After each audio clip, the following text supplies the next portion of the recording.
హల్లెలూయా. దేవుని నామానికి మహిమ కలుగును గాక. ఆమేన్. మరి ఈ సమయంలో మనమందరం కూడా ప్రభు యొక్క మాటలు 10 నిమిషాలు చూద్దాం. రోమీలకు రాసినటువంటి పత్రిక 12వ అధ్యాయం మొదటి 2 వచనాలను మనం జ్ఞాపకం చేసుకున్నట్లయితే చక్కగా ఇక్కడ రాయబడింది.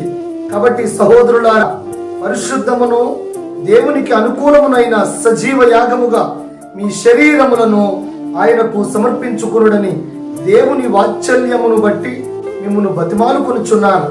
ఇట్టి సేవ మీకు యుక్తమైనది. మీరు ఈ లోక మర్యాదను అనుసరింపక ఉత్తమమును అనుకూలమును సంపూర్ణమునై ఉన్న దేవుని చిత్తమేదో పరీక్షించి తెలుసుకున్నట్లు మీ మనస్సు మారి నూతనమగుట వలన రూపాంతరము పొందుడి అని ప్రభు ఈ రోజు మనకు మరి రోమీలకు రాసినటువంటి పత్రిక ద్వారా ప్రభు మనతో మాట్లాడుతున్నాడు. ఈ లోకమును ఉన్నటువంటి విషయాలను మనము జ్ఞాపకం చేసుకున్నట్లయితే మనమందరము కూడా ప్రభు యొక్క సేవ ఎంత యుక్తమైందో మనం తెలుసుకోవాల్సినటువంటి అవసరం మన మీద ఉంది. కాబట్టి ఈ సమయంలో మనమందరము కూడా ప్రభు యొక్క వాక్యాన్ని వినాలి. ఈ సమయంలో ప్రభు ఏమంటున్నాడంటే, మీ యొక్క శరీరములను ఏమంటున్నాడు? సజీవ యాగముగా, మీ యొక్క శరీరాలను సజీవ యాగముగా ప్రభువుకు సమర్పించుకోవాలి అని ప్రభు ఈ రోజు మనకు తెలియజేస్తూ ఉన్నాడు. ఎవరి యొక్క శరీరం అయితే పాడైపోతుందో, ఎవరి యొక్క శరీరం అయితే ఈ లోక ఆచారాలలో పడి పాడు చేసుకుంటారో వారందరూ కూడా ప్రభు యొక్క చిత్తము నుండి వైదొలిగిపోతారని వాక్యం సెలవిస్తా ఉంది. 2వ వచనాన్ని జ్ఞాపకం చేసుకుందాం. మీరు ఈ లోక మర్యాదను అనుసరింపక. దేవుడు స్తోత్రం. ఏమంటున్నారు? ఈ లోక మర్యాదను అనుసరించకూడదు. ఈ లోకములో అనేక రకాలైనటువంటి ఆచారాలు ఉన్నాయి. అనేక రకాలైనటువంటి మనుషులను పాడు చేసేటటువంటి ఆచారాలు ఈ లోకములో ఎన్నో ఉన్నాయి. కాబట్టి ప్రభు ఏమంటున్నారంటే, మీరు ఈ లోక మర్యాదను అనుసరింపక ఉత్తమమును అనుకూలమును. ఇక్కడ మనం చాలా జాగ్రత్తగా ఇక్కడే ఆలోచించాలి. ఉత్తమమైనది ప్రభువుకు ఉంది. ఉత్తమమైన కార్యము చేయాలి. ఉత్తమమైనది దేవునికి అనుకూలముగా ఉంటే అది సంపూర్ణముగా ఉంటుందని ప్రభు సెలవిస్తున్నాడు. దేవుడు స్తోత్రం. కాబట్టి మనం జ్ఞాపకం చేసుకోవాల్సిన విషయం ఏమిటంటే, ఉత్తమమును అనుకూలమునై ఉన్న దేవుని చిత్తమేదో పరీక్షించి ఏం చేయాలి? దేవుని చిత్తమును పరీక్షించి నూతన పరచబడడం వలన రూపాంతరము చెందుతామని ప్రభు మనకు సెలవిస్తున్నాడు. దేవుడు స్తోత్రం. అయితే ఇక్కడే మనం జ్ఞాపకం చేసుకోవాల్సిన విషయం ఒకటి ఉంది. ఇక్కడే మనం జ్ఞాపకం చేసుకోవాల్సిన విషయం ఏమిటంటే, మనము నూతన పరచబడాలి అంటే ఆల్రెడీ మనమందరము కూడా ఒక రూపమును ధరించుకున్నటువంటి వారమై ఉన్నాం. ఆల్రెడీ మనమందరం కూడా ఒక రూపంలో ఉన్నాం. ఆ రూపం ఏంటంటే, ఆయన అంటున్నాడు, నా పోలికలో నా స్వరూపమందు నేను మిమ్మల్ని తయారు చేసుకున్నాను. దేవుడు స్తోత్రం. నా పోలికలో నా స్వరూపమందు నేను మిమ్మల్ని తయారు చేసుకున్నాను. కానీ మీరందరూ కూడా ఏమైపోయారంటే, ఆ రూపమును మీరు చెడగొట్టుకున్నారు. ఆ రూపం మరలా మీకు రావాలంటే మీరు నూతన పరచబడాలి. ఏం చెప్పాలి? నూతన పరచడితే తప్ప మరలా మీరు ఆ రూపాంతరము చెందేటటువంటి అవకాశము లేదు అని వాక్యము సెలవిస్తా ఉన్నాడు. కాబట్టి ఈ సమయంలో మనం అందరం కూడా ప్రభు యొక్క వాక్యమును జ్ఞాపకం చేసుకోవాలి. ఈ రోజు వాక్యం ఏం చెప్తూ ఉన్నాడంటే, ఇదే మాటను బట్టి పౌలు అంటున్నాడు, గలతీ 4:19 అంటున్నాడు, మీ యందు క్రీస్తు రూపము ఏర్పడు వరకు నాలో ప్రసవ వేదన కలుగుతుంది అంటున్నాడు. దేవుడు స్తోత్రం. ఏం కలుగుతుంది? క్రీస్తు రూపము మీలో ఏర్పడకపోతే నాలో ప్రసవ వేదన కలుగుతుంది అంటున్నాడు. కాబట్టి ఏం చేయాలి? క్రీస్తు రూపం ఏర్పడాలి అంటే మొదట్లో తన పోలికలో తన స్వరూపంలో నిన్ను తయారు చేసింది ఎవరు అంటే క్రీస్తే. కాబట్టి ఇప్పుడు ఆ క్రీస్తు రూపము నీలో ఏర్పడాలని మరలా నువ్వు నూతన పరచబడాలంటున్నాడు. అంటే నూతన పరచబడడం అంటే ఇది ఆల్రెడీ నువ్వు ఉన్నావని, ఆల్రెడీ ఆయన రూపంలో నువ్వు తయారు చేయబడ్డావు. కానీ ఆ ఏదోను వనములో జరిగిన పాపమును బట్టి, ఆ ఏదోను వనములో జరిగిన దేవునికి విరుద్ధముగా జరిగిన కార్యమును బట్టి నువ్వు దేవుని నుండి దూరమైపోయావు. నువ్వు దేవుని యొక్క బంధమును నువ్వు తెంచేసుకున్నావు. కాబట్టి ఈ రోజు ఈ దినమందు నువ్వు ఆలోచించాల్సిన విషయం ఏమిటంటే, నేను మరలా ప్రభువుతో ఎలా బంధమును ఏర్పాటు చేసుకోవాలి, ఎలా తిరిగి మరలా నేను ఆ ఏదెను వనములో ప్రవేశించాలి.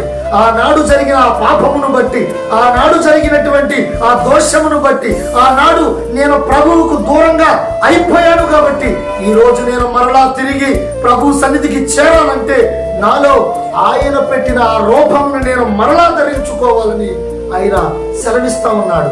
అదే గలతీ పత్రిక 3:27 అంటున్నాడు, మీరు విశ్వాసమును బట్టి క్రీస్తును బాప్తిస్మము ద్వారా ధరించుకుంటున్నారంటున్నాడు. దేవుడికి స్తోత్రం, హల్లెలూయా. దేనిని బట్టి? ప్రభువునందు మనం విశ్వాసం ఉంచినప్పుడు బాప్తిస్మం వలన మనమందరం కూడా దేని వల్ల? బాప్తిస్మం వల్ల మరలా మనము క్రీస్తును ధరించుకునే అవకాశం ఉంది. అలా క్రీస్తు రూపమును పొందుకునే ఒక అవకాశం ఉంది.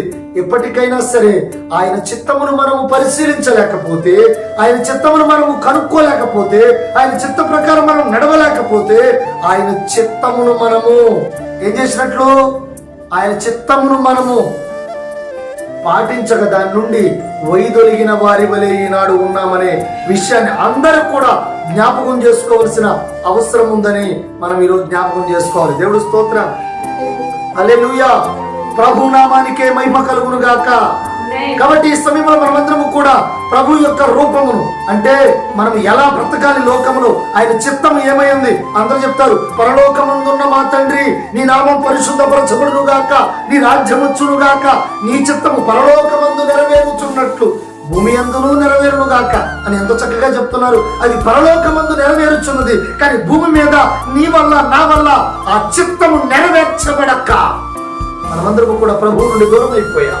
మనమందరం కూడా ప్రభువు నుండి వేరుగా అయిపోయాం. అందుకే పేతురు తను రాసినటువంటి మొదటి పత్రిక 2:15 ఆయన అంటున్నాడు, ఉత్తమమైనటువంటి కార్యము ఏదైతే ఉందో, అనుకూలమైన కార్యం ఏదైతే ఉందో అని పౌలు చెప్పాడో, అదే సంపూర్ణమని పౌలు చెప్పాడో, ఇప్పుడు పేతురు కూడా అదే విషయాన్ని జ్ఞాపకం చేస్తున్నాడు.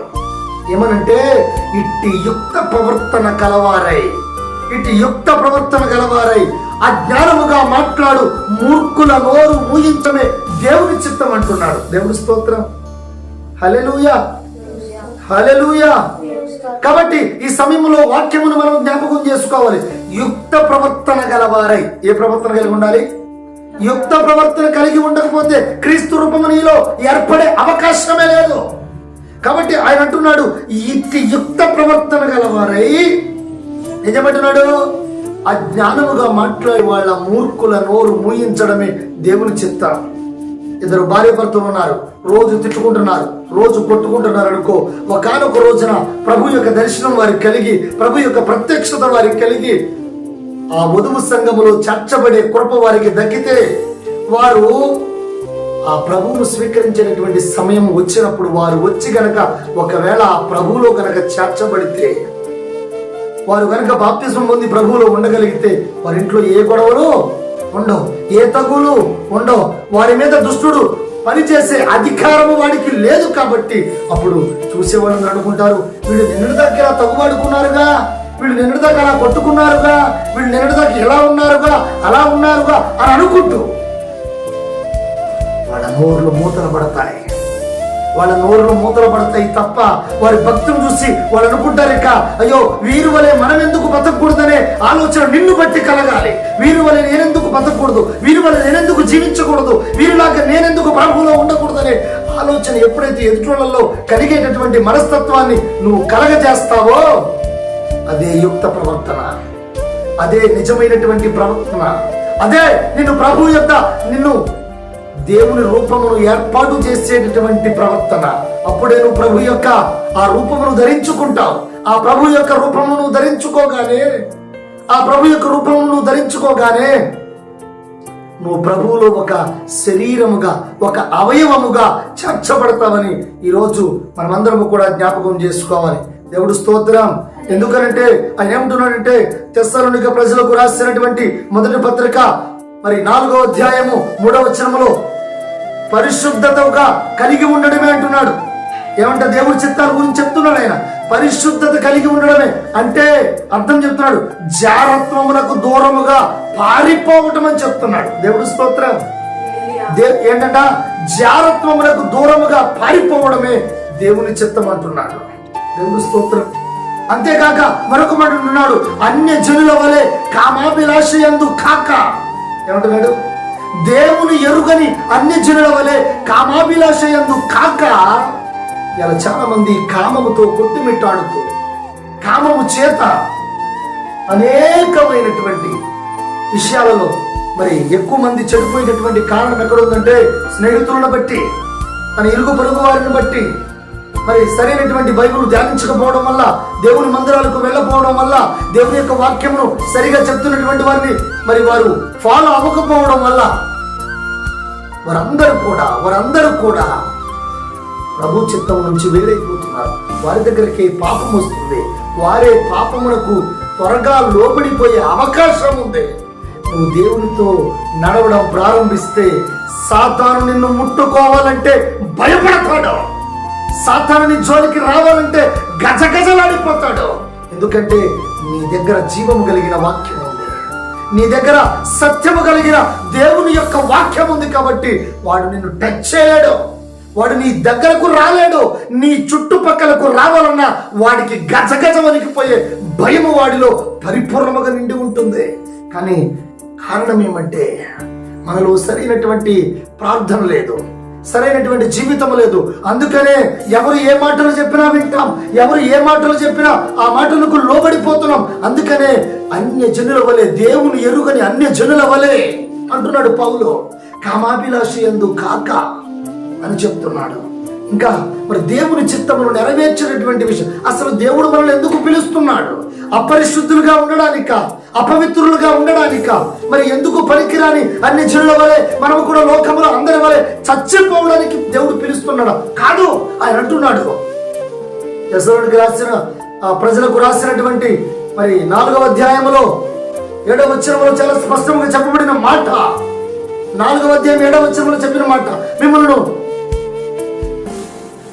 పరిశుద్ధులుగా ఉంచడానికి నేను మిమ్మల్ని పిలిచాను గాని అపవిత్రులుగా ఉండడానికి నేను మిమ్మల్ని పిలవలేదు అంటున్నాడు. దేవుడు స్తోత్రం, హల్లెలూయా. కాబట్టి ఈ సమయంలో మనమందరం కూడా దేవుని యొక్క వాక్యాన్ని మనం ధ్యానించినట్లయితే, మరి పరిశుద్ధుల కొరకే దేవుడు మిమ్మల్ని పిలిచాను కానీ అపవిత్రులుగా ఉండటకు దేవుడు మిమ్మల్ని పిలవలేదు అని పౌలు చాలా స్పష్టంగా చెప్తున్నాడు. అంటే దేవుని దగ్గరకు వస్తే పరిశుద్ధులమైపోతాం, దేవుని దగ్గరకు వస్తే మరి యుక్త ప్రవర్తన వచ్చింది, దేవుని దగ్గరకు వస్తే ఆయనకు అనుకూలమైన జీవితం వచ్చింది, దేవుని దగ్గరకు వస్తే మరి అందరి ఎదుట ఉత్తమమైన జీవితం జీవిస్తాం, దేవుని ఎద్దుకు వస్తే పరిపూర్ణులుగా మారిపోతాం, దేవుని దగ్గరకు వస్తే దేవుని రూపం మనలో ఏర్పడుతుంది.